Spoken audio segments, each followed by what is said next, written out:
Hello বন্ধুরা, ফিরে আসলাম নতুন একটি ড্রয়িং ক্লাস নিয়ে। আজ তোমরা জানতে পারবে যে একটি পেন্সিলের সাহায্যে কত সুন্দর একটি দৃশ্য আঁকা যায়। তো চলো শুরু করা যাক। এখান থেকে দাগটিকে প্রথমে উপরের দিকে নিয়ে যাব, আবার নিচের দিকে নামাবো, আবার উপরে উঠাবো, আবার নিচের দিকে নামাবো। এইভাবেই আমরা তৈরি করব আমাদের পাহাড়। পাহাড়ের এই ভাঁজ থেকে দাগগুলি নিচের দিকে নামাতে হবে। এবার এখানেই অর্ধবৃত্তাকৃতি একটি সূর্য তৈরি করে নিতে হবে। খুব সাবধানে এই গোলটি তৈরি করে নিতে হবে। পেন্সিলে বেশি প্রেসার দেওয়া যাবে না। এবার খুব হালকা হাতে সূর্যের রশ্মিগুলো টেনে নিতে হবে। এবার পাহাড়ের প্রান্তদেশ, উঁচু নিচু ঢেউ খেলানো ভূমি আমরা আঁকবো। এখান থেকে শুরু করব আমাদের আঁকা বাঁকা পথে বয়ে চলা নদী। নদীর অপর প্রান্ত আঁকার সময় এইখান থেকে শুরু করে আস্তে আস্তে সরু করে নিচের দিকে চওড়া করতে হবে, যাতে দেখলে মনে হয় যে নদীটি অনেক দূর থেকে আসছে। এখান থেকে বাকি প্রান্তদেশ তৈরি করে নিতে হবে।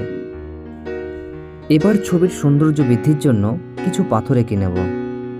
পাথর আঁকা খুবই সহজ, পুরোপুরি গোল করতে হয় না, যেমন তেমন গোল করলেই হয়। পাথরগুলি যখন আঁকবে তখন একটি পাথরের সঙ্গে অপর একটি পাথরকে মিশিয়ে করবে।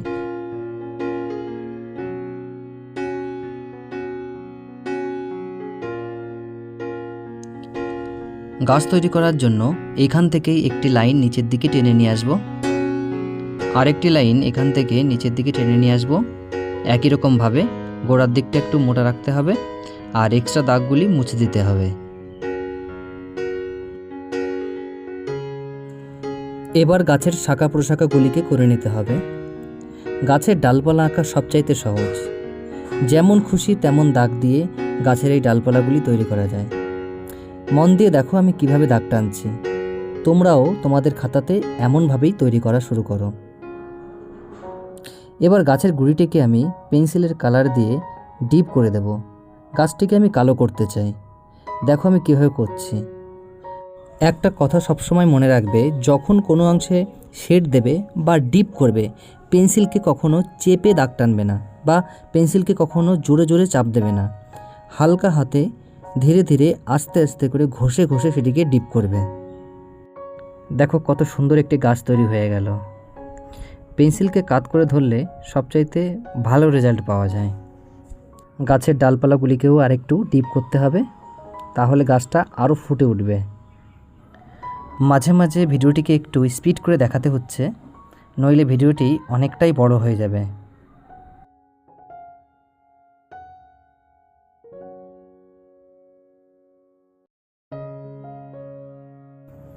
সূর্যকে শেড দেওয়ার সময় সূর্যের বাইরের অংশ অর্থাৎ কিনারের দিকে আমরা প্রথমে ডিপ করব এবং ভিতরের দিকটা উজ্জ্বল রাখব। এই সময় আমাদের ধ্যান রাখতে হবে পেন্সিলের প্রেসার যেন বেশি না হয়। পেন্সিলকে কাত করে ধরে ব্যবহার করতে হবে। পেন্সিলকে পেছনের দিকে ধরার চেষ্টা করতে হবে, আগার দিকে বা সামনের দিকে পেন্সিলকে ধরব না। যখনই ছবি আঁকবে সময় দিয়ে আঁকবে। ছবি আঁকার সময় একদমই তাড়াহুড়া করবে না, দেখবে আস্তে আস্তে ছবি ভালো হবেই। খেয়াল করে দেখো আমার হাতে যেটি রয়েছে এটিকে ব্লেন্ডিং স্ট্যাম্প বলা হয়। এই ব্লেন্ডিং স্ট্যাম্প দিয়ে শেড দেওয়ার অংশগুলিকে মসৃণ করা হয়, অর্থাৎ ব্লেন্ড করা হয়। দেখো এই ব্লেন্ডিং স্ট্যাম্প দিয়ে এই অংশে ঘষার পরে কত সুন্দর একটা মসৃণ ভাব তৈরি হয়েছে সূর্যে। ব্লেন্ড করার জন্য তোমাদের কাছে ব্লেন্ডিং স্ট্যাম্প না থাকলে কোনো চিন্তা করবে না, তোমরা এর বদলে তুলো ব্যবহার করতে পারো, কিংবা সুতির কাপড় ব্যবহার করতে পারো, কিংবা টিস্যু পেপার ব্যবহার করতে পারো। এবার পাহাড়ে শেড দেওয়ার সময় পাহাড়ের এক পাশে ডার্ক করব এবং অপর পাশ উজ্জ্বল রাখব। আমাদের এটা বোঝাতে হবে যে ডার্ক সাইডে অন্ধকার অর্থাৎ সূর্যের আলো পড়েনি এবং উজ্জ্বল সাইডে সেখানে সূর্যের আলো পড়েছে। পাহাড়ের ধারগুলিও ডিপ করতে হবে। দেখো কিভাবে পেন্সিলটিকে কাত করে ধরে আমি ডিপ করছি। ড্রয়িংয়ের সময় এই ছোট্ট ছোট্ট জিনিসগুলির ধ্যান রাখতে হয়। আবারও ব্লেন্ডিং স্ট্যাম্প দিয়ে পাহাড়ের এই ধারগুলি আস্তে আস্তে ব্লেন্ডিং করতে হবে।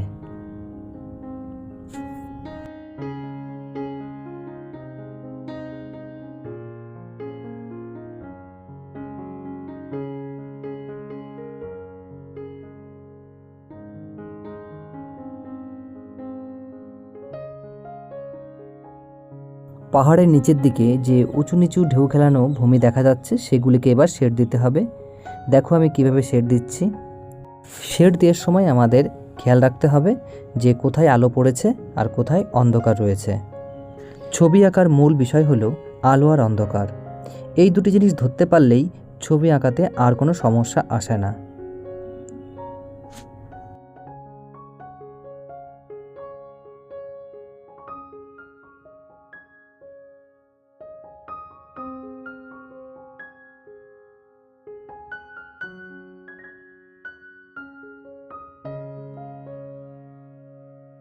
পাথরগুলিতেও শেড দেওয়ার সময় আমাদের ধ্যান রাখতে হবে কোথায় ডার্ক করব আর কোথায় হাইলাইট রাখবো। আরেকটা কথা তো বলতে ভুলেই গেছি, আমি এই ছবিটি আঁকার সময় HB পেন্সিল, 2B পেন্সিল এবং 4B পেন্সিল ব্যবহার করেছি।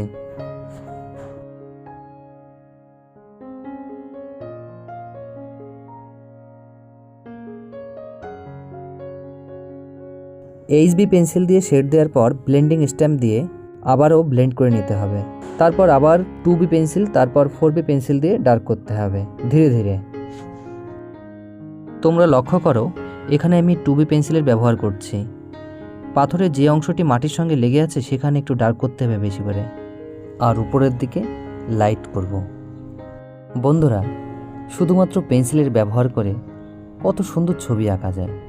ভয় না পেয়ে তোমরাও চেষ্টা করো, দেখবে তোমরাও করতে পারবে।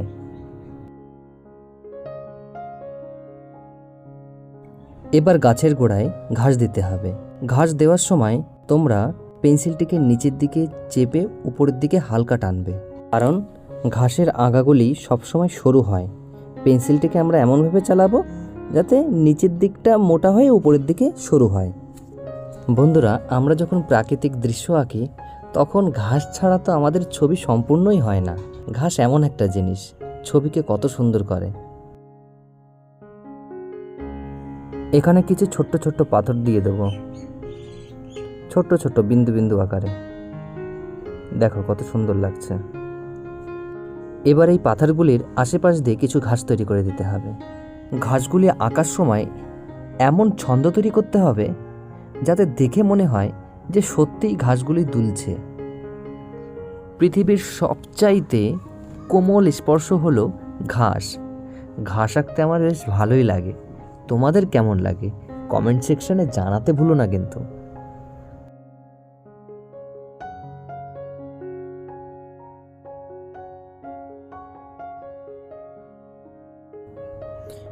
নদী, পাথর, পাহাড় আর ঘাসের মেলবন্ধনে তৈরি আজকের স্কেচটি তোমাদের কেমন লাগলো কমেন্টে তা অবশ্যই জানাবে। তোমাদের এই ছোট্ট মতামত আমাকে নতুন কিছু সৃষ্টি করতে উৎসাহ দেয়, আমাকে অনুপ্রাণিত করে।